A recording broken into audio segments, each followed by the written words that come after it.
Good evening and thanks for joining us. You're watching News at 10 with me, Mohamed Amin Carlos.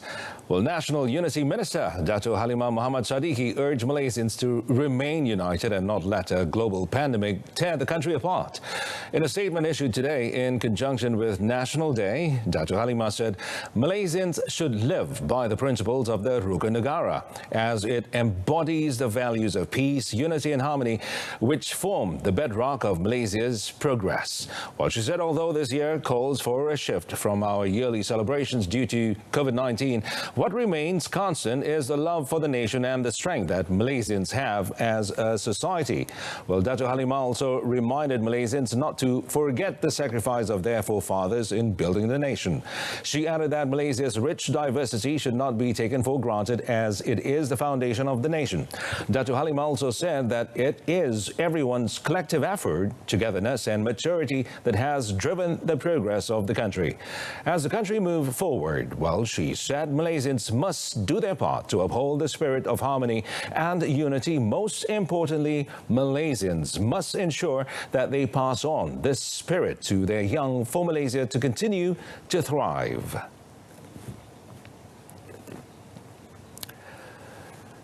A new national digital network called Jalinan Digital Negara, Jendela, will provide 96.9% of populated areas with a 4G mobile broadband network. In a statement issued today, Prime Minister Tan Sri Muhyiddin Yassin said the digital infrastructure plan, which will be done in phases between 2020 and 2022, is to provide a platform for the transition to 5G in the near future under the 12th Malaysia Plan. Well, according to the Premier, the speed of the mobile broadband network will be up from 25 megabits per second to 35 megabits per second, and 7.5 million premises will get fixed broadband access with gigabit speed. He said this will also involve the end of the 3G network in phases until 2021 to put up 4G as a platform for 5G. He also stated that phase 2 of Jendela will be the transition to 5G. Tan Sri Muhyiddin added that East Malaysia will be the main beneficiary from Jendela, as there will be more and many more digital infrastructure upgrading in Sabah and Sarawak. The Prime Minister also said that the action plan for Jendela will be closely monitored to ensure it is properly implemented throughout the country. The main ministry involved in the project is the Communications and Multimedia Ministry, and the main agency will be the Malaysian Communications and Multimedia Commission.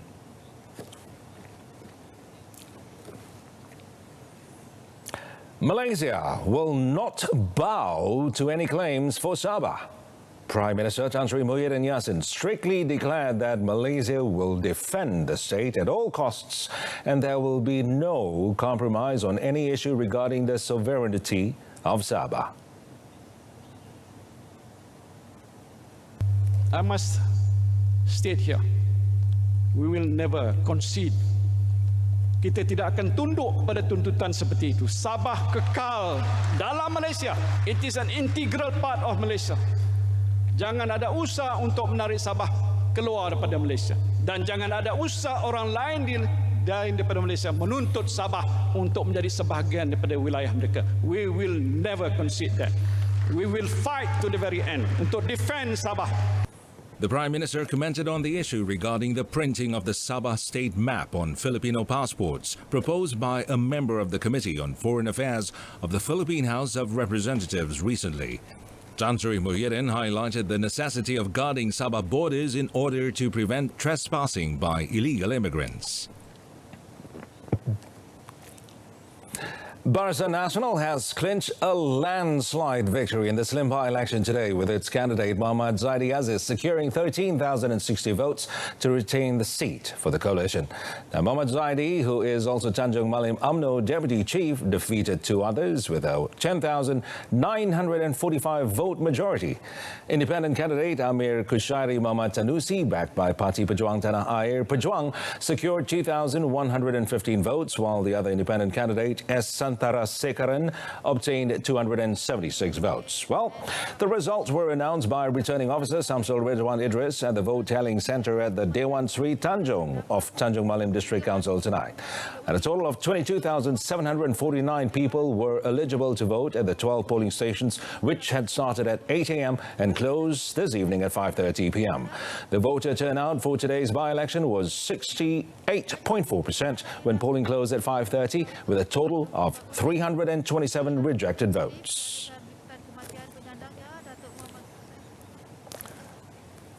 The Langkawi Development Authority, LADA, targets 2.5 million tourist arrivals in Langkawi this year, backed by the Made in Langkawi Great Sale, or LGS campaign. And Chief Executive Officer Dr. Hezri Adnan said the initiative under the Langkawi Economic Blueprint, or also known as Halang, is supported by local tourism industry players, including operators of tourism and attractions, hotels and duty-free shops, as well as tour agents and tour guides. Pada bulan Januari, pelancong ke Langkawi lebih kurang 377,000 orang, satu rekod baru juga ya. Tapi memandangkan ada sekatan perjalanan sehingga Julai 2020 kita baru dapat dalam 1.1 juta pengunjung ke Langkawi. Tapi kita lihat pada bulan Julai ada kenaikan yang mendadak. Sekarang ni Julai ada 189,000 orang pengunjung ke Langkawi. Speaking to reporters after launching the LGS campaign in Kuala Lumpur today, Dr. Hezri said the resort island received 3.92 million visitors in 2019, including locals and foreigners. The LGS promotion from 1st September to 31st December this year involves operators of tourism products, hotels and duty-free shops, as well as tour agents and tour guides. Dr. Hezri said 4 main packages are offered for domestic tourists: honeymoon, family meetings, incentives, conferences and exhibitions, and leisure, and include accommodation, transport, visits to tourist attractions and shopping vouchers for use at selected establishments. Well, short-term rates are expected to remain stable next week following Bank Negara Malaysia (BNM's) effort to absorb surplus liquidity from the cash market. For this week that has just ended, the Islamic overnight interest rate remained at 1.73%. Well, meanwhile, the 1, 2 and 3 week rates also remained at 1.78%, 1.82% and 1.86% in the order mentioned. Now, BNM conducted multiple efforts this week to curb excess funds from the financial system by conducting numerous tenders, and this includes conventional money market, commodity murabaha program, a reverse repo agreement and card tenders. The total liquidity surplus this week increased to 32.60 billion ringgit from 31.20 billion ringgit last week for the conventional system, while there was a decline from 16.50 billion ringgit to 13 billion ringgit previously in the Islamic system. The market will be closed on Monday to give way to National Day celebrations. And on to the COVID-19 updates. Well, 11 new positive cases were recorded today, with only one of them locally transmitted. It involved a Malaysian who was diagnosed during pre-surgery procedures at the Sarawak General Hospital. Health Director General Tan Sri Dr. Nur Hisham Abdullah, in a statement, informed that among the 10 imported cases, 6 of them were Malaysians who contracted the virus while overseas. The remaining 4 import involved foreigners who arrived from India, Indonesia and Qatar. Well, meanwhile, 8 recoveries were recorded today, bringing the cumulative number of recoveries up to 9,038. And he also said 8 positive cases are currently being treated in intensive care units, with 6 of them requiring respiratory aid. The number of fatalities remain at 125, with no new deaths recorded today.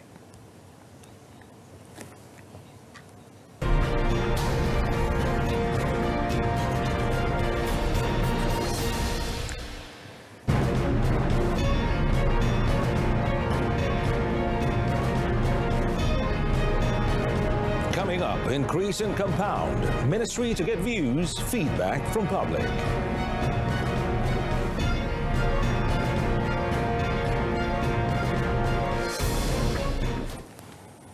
Well, the Ministry of Health, the MOH, will get the public's views and feedback before proceeding with the proposal to increase the compound rate for offenders of regulations under the Prevention and Control of Infectious Diseases Act 1988, Act 342.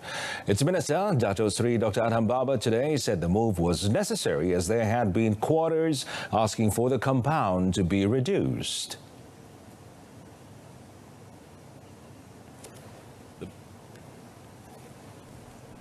Dato Sri Dr. Adham also said that the compound rate imposed on offenders currently depended on the discretion of the enforcement officer who issued the compound notice. Compound ini ialah setakat ini Akta 342 hanya maksimum 1,000 dan dia sebenarnya maksimum. Dia boleh sebenarnya kalau ikut budi bicara pegawai yang lebih kuasa untuk compound tersebut ya. Dia boleh bermula dengan 100, 200 hinggalah 1,000 maksimal.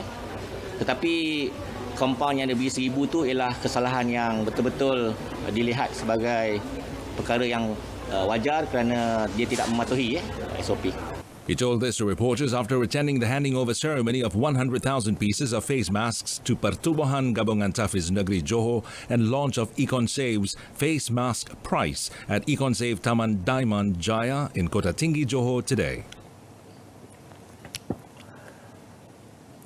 Well, meanwhile, on the requirement for body temperature scanning, Dato Sri Dr. Adham said the ministry is of the view that body temperature scanning at premises is important and should be done as a first step to detect those with COVID-19 infection.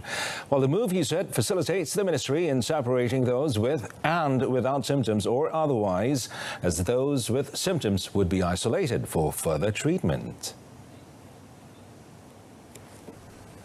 The minister also said that even in foreign countries, the same approach was applied where visitors with body temperature of 37.5 degrees Celsius and above would be separated for screening and may also be tested with RT-PCR tests, that's real-time reverse transcription polymerase chain reaction. Fever scan ni ada dua cara. Satu, mereka yang dah memang dipamerkan di TV screen macam di hospital, di airport Jadi kalau ada temperature dia akan dictate sebagai merah lah dan kita boleh maklum kepada mereka supaya mereka diberi nasihat untuk mendapatkan saringan ataupun rawatan. Sekiranya di peringkat kedai, di peringkat pasaraya kita sendiri sebagai pelanggan tahu temperature kita, tapi kalau ukur temperature di pintu masuk itu salah satu cara bagaimana kita boleh mengesan gejala tak bergejala lah. Jadi kewajaran untuk menggunakan temperature masih lagi diperlukan ya.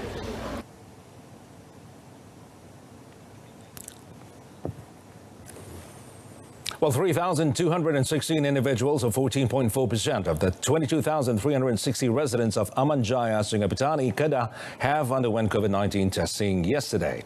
Kedah Health Director Dr. Muhammad Fikri Ujang said the testing samples have been sent to public health laboratories in Ipoh, Perak and Sungai Buloh, Selangor.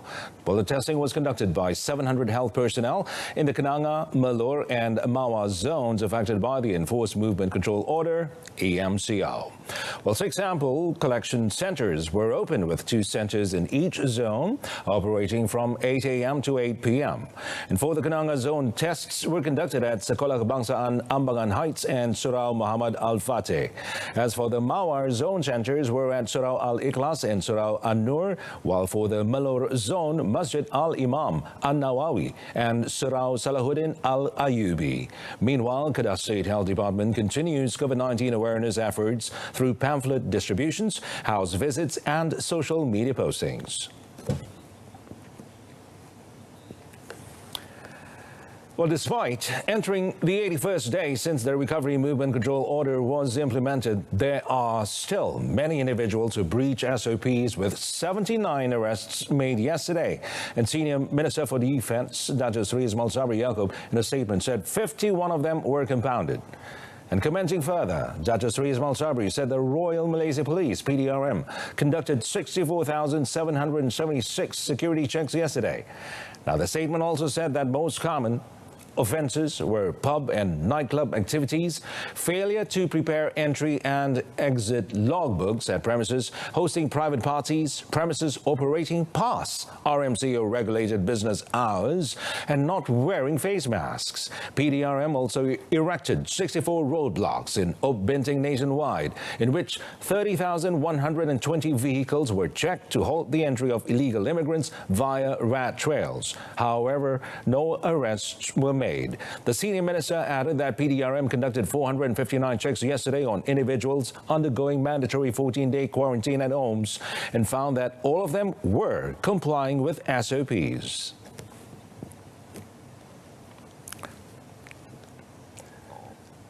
The government has detected cases of employers not paying the salaries of those quarantined during the movement control order. However, according to Deputy Human Resources Minister Awang Hashim, these cases are only few in numbers and the Labour Department has already contacted the employers and workers affected.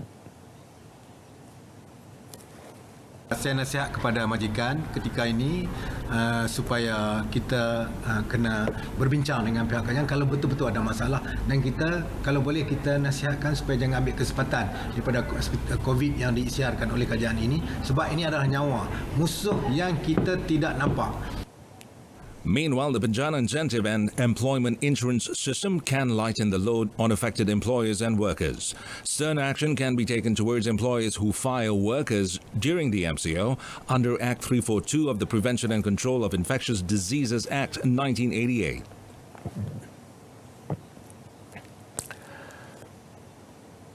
11 illegal immigrants were caught in a series of raids around Bukit Kayu Hitam, Kuala Perlis and Padang Besar in the northern zone of Binting yesterday.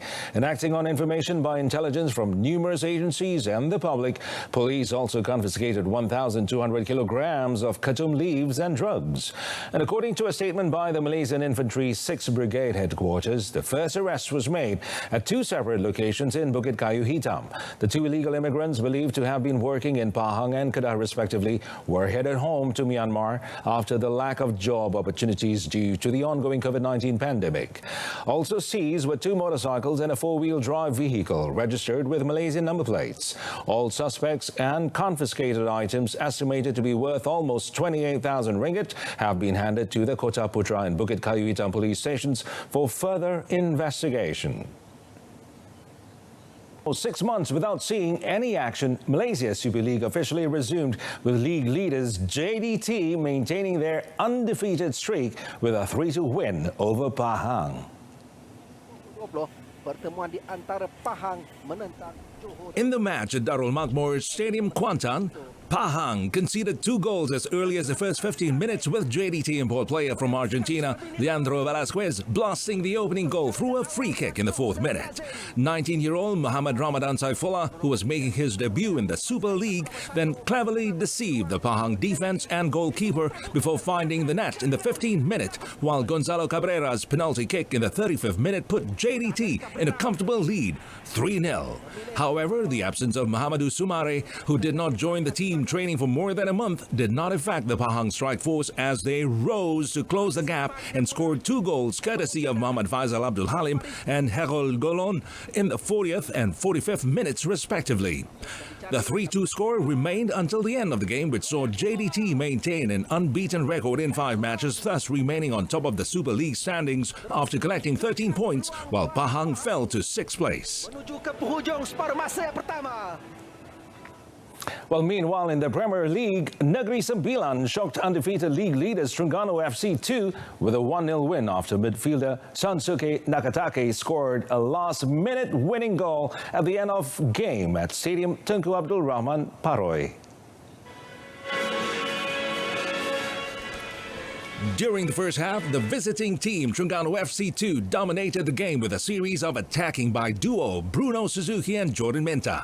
Negeri Sembilan defenders Nur Hafiz Zamani Mesbah, Muhammad Shahrum Kalam and Fernandez Villa had to work hard to prevent Terengganu from making any attempt at scoring goals. No goals were scored by both teams in the first half of the game. Negeri Sembilan then attempted to make a strong comeback by dominating the game in the second half. The team only managed to score the winning goal with a header from Shunsuke Nakatake in the 90th minute of the match. With the win, Negeri Sembilan has now managed to grab 6 points from 5 games, while Terengganu FC2 remains at the top of the league. Evening's news at 10. In our top story, Jendela plan to improve digital communications. Join us again at 12:30 tomorrow afternoon. I'm Muhammad Amin Carlos. Stay tuned to Saluran Berita RTM and have a pleasant evening.